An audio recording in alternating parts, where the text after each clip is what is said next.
캐시 호컬 뉴욕주지사가 뉴욕주에서 동물 실험을 통한 화장품 제조 및 판매를 금지할 것이라고 밝혔습니다. 뉴욕시가 제기한 정신질환자 방지 입원 방침에 소송이 제기된 가운데 법원이 해당 방침 중단 명령을 내리지 않을 것이라고 밝혔습니다. 트럼프 전 대통령 행정부 시절 코로나 바이러스 확산 우려로 인한 불법 입국자 추방 정책이 종료를 앞두면서 최근 불법 입국자가 급증세를 보이고 있는 것으로 나타났습니다. 메트로폴리탄 교통공사 MTA가 최근 급증한 뉴욕시 지하철 이용 승객들의 편의를 돕기 위해 시 전역 지하철에 고객 서비스 센터를 개설한다고 밝혔습니다. 뉴욕과 뉴저지를 잇는 모든 관할 교량 및 터널 통행료가 $1씩 인상될 전망입니다. 민족화의 협력 범국민 뉴욕협의회가 올해도 맨하탄 한람가에서 지역 흑인 커뮤니티를 위한 기부 행사를 진행했습니다.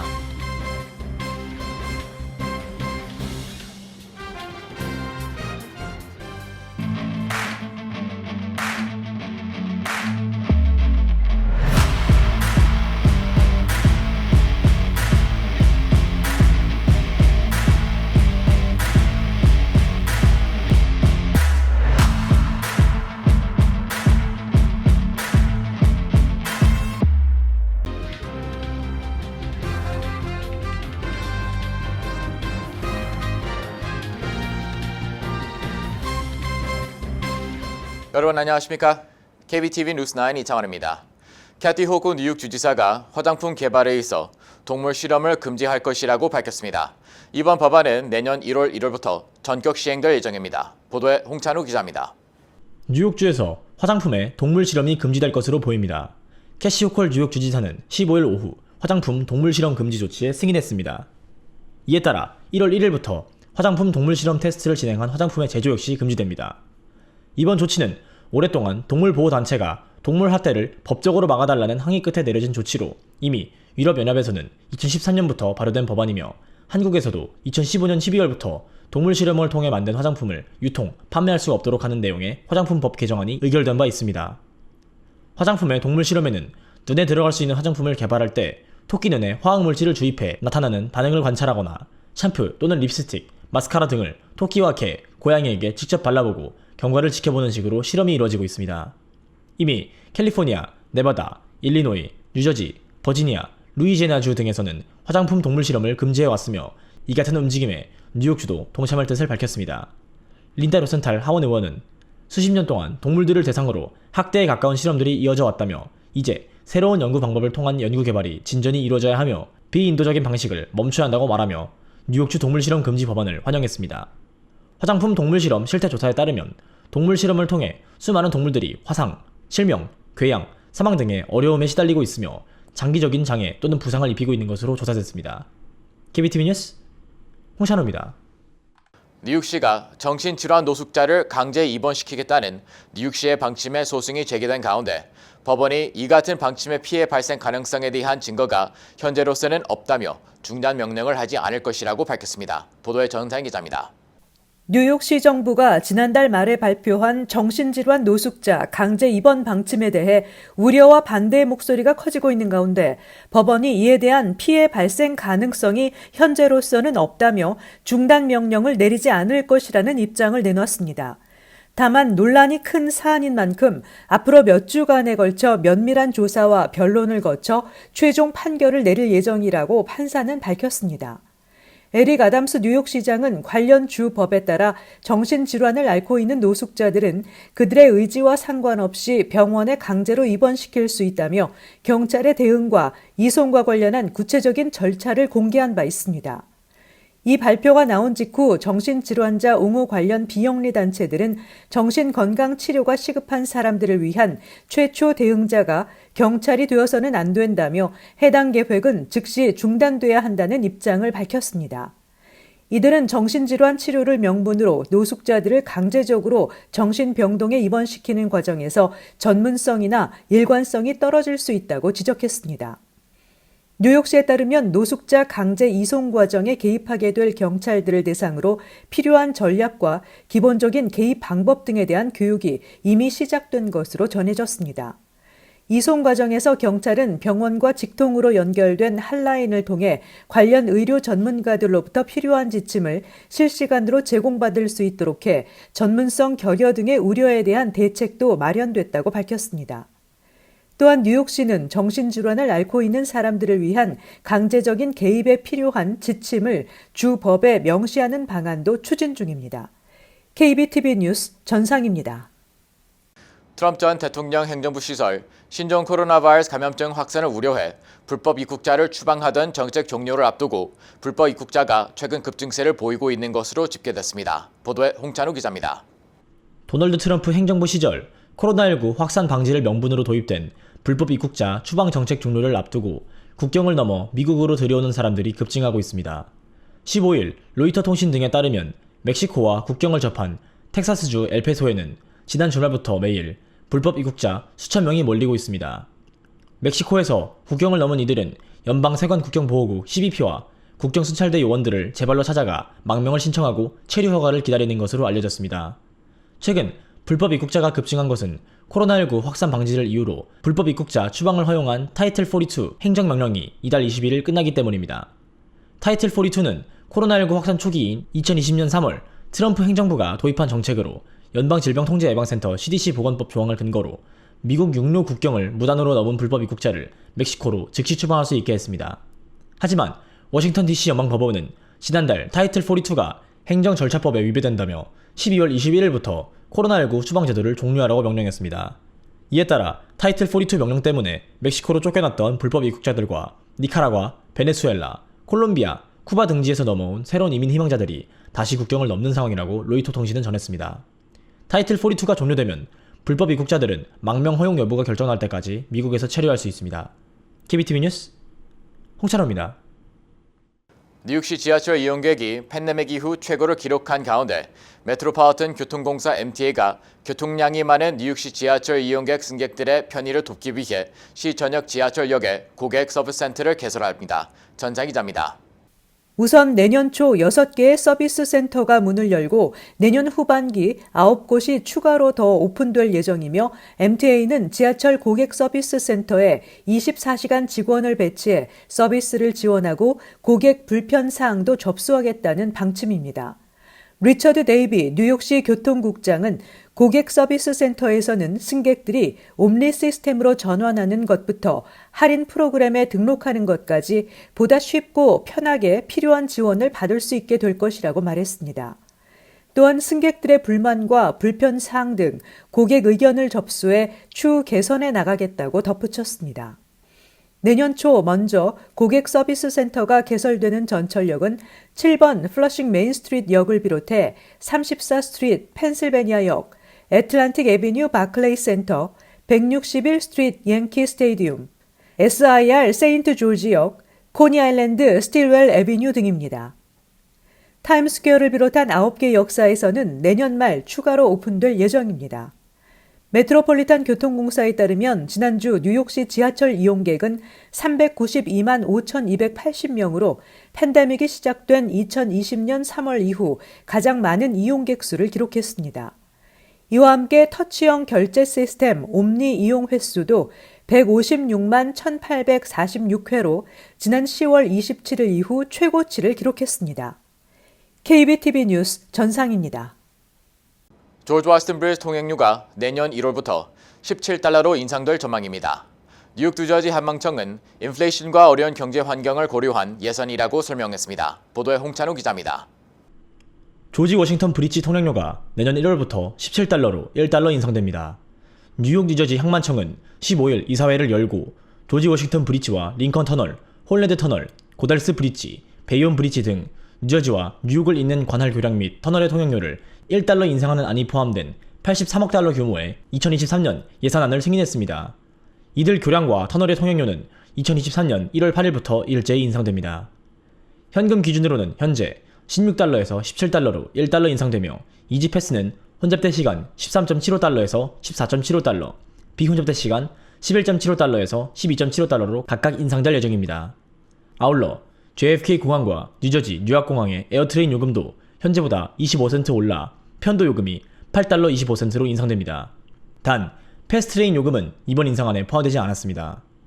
이번 통행료 인상은 지난 2020년 1월 이후 3년 만에 이루어진 결정입니다. 이와 함께 스태튼 아일랜드 주민들에게 이지패스 통행료의 최대 50% 할인을 제공하는 스태튼 아일랜드 브릿지 플랜도 $6 88센트에서 $7 38센트로 50센트 인상됩니다.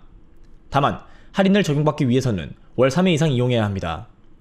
리비 메카시 항만청 최고 재무책임자는 이번 통행료 인상과 관련 14개의 의견이 있었지만 지난 11월 처음 제안된 예산이 그대로 승인됐다며 인플레이션 및 어려운 경제 환경을 고려한 예산이라고 전했습니다.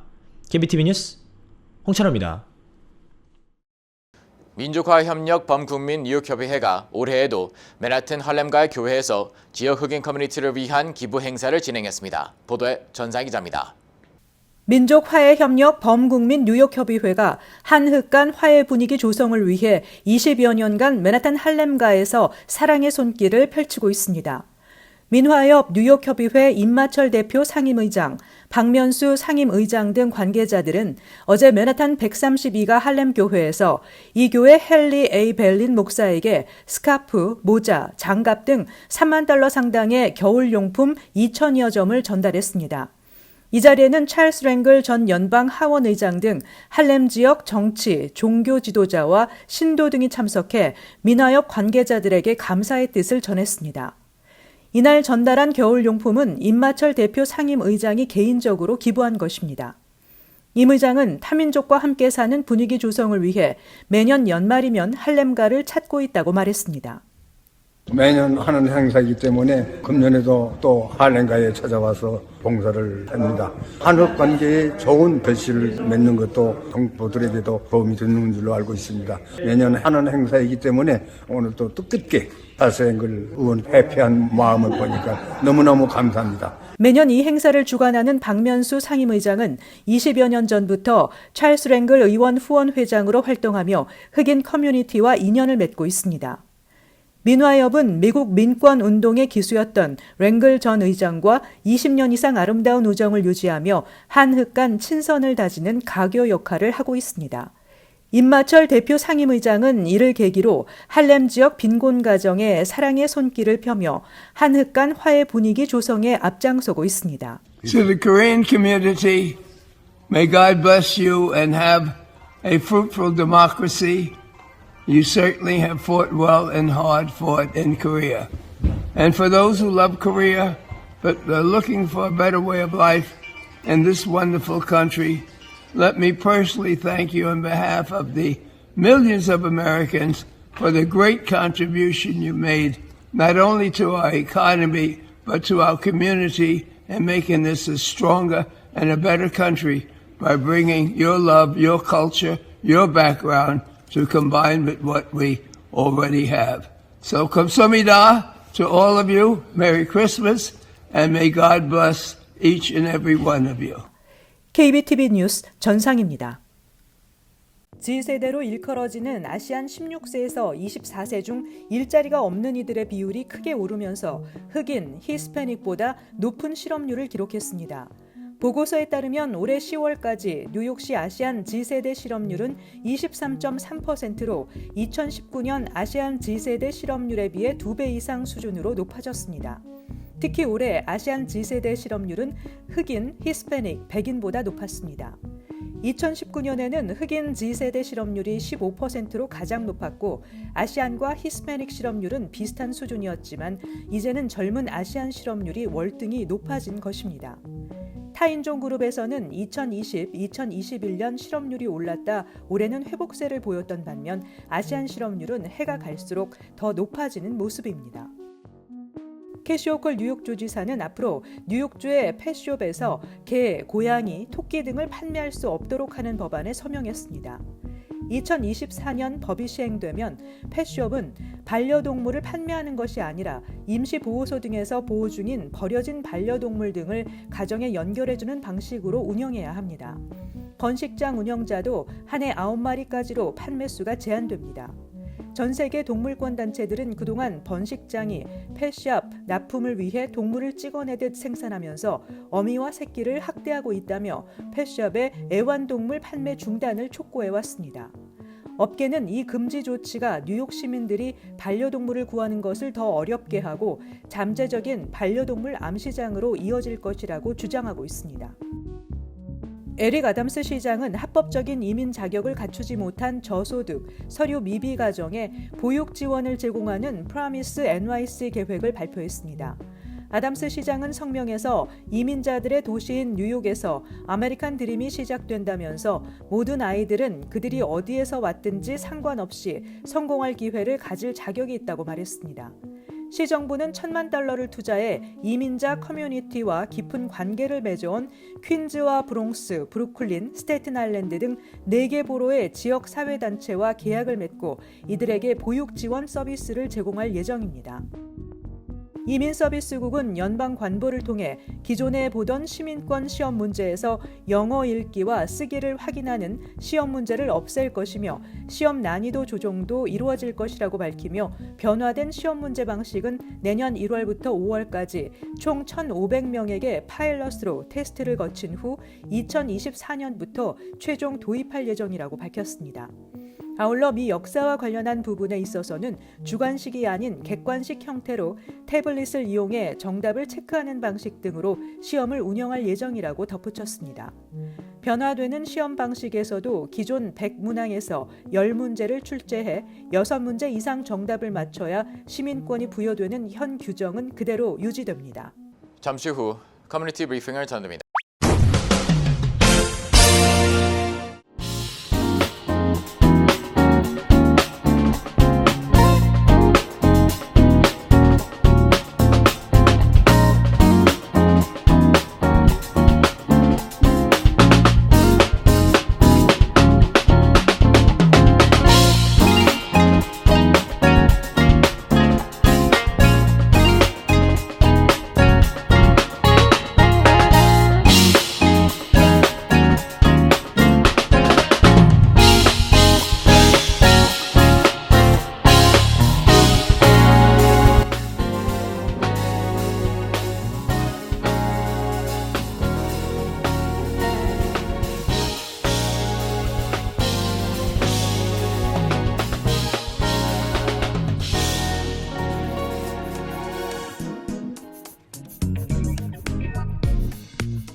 이어서 환율과 증시 자료입니다.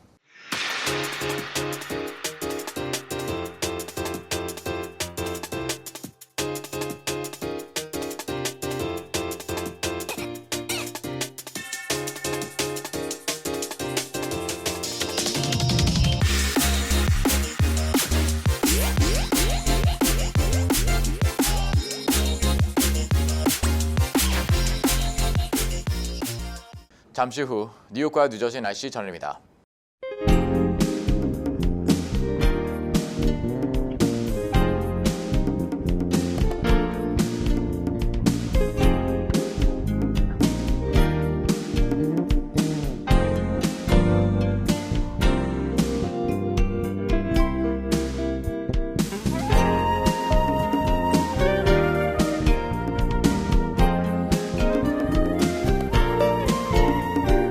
KBTV 뉴스9 마칩니다. 오늘도 시청해주셔서 감사합니다.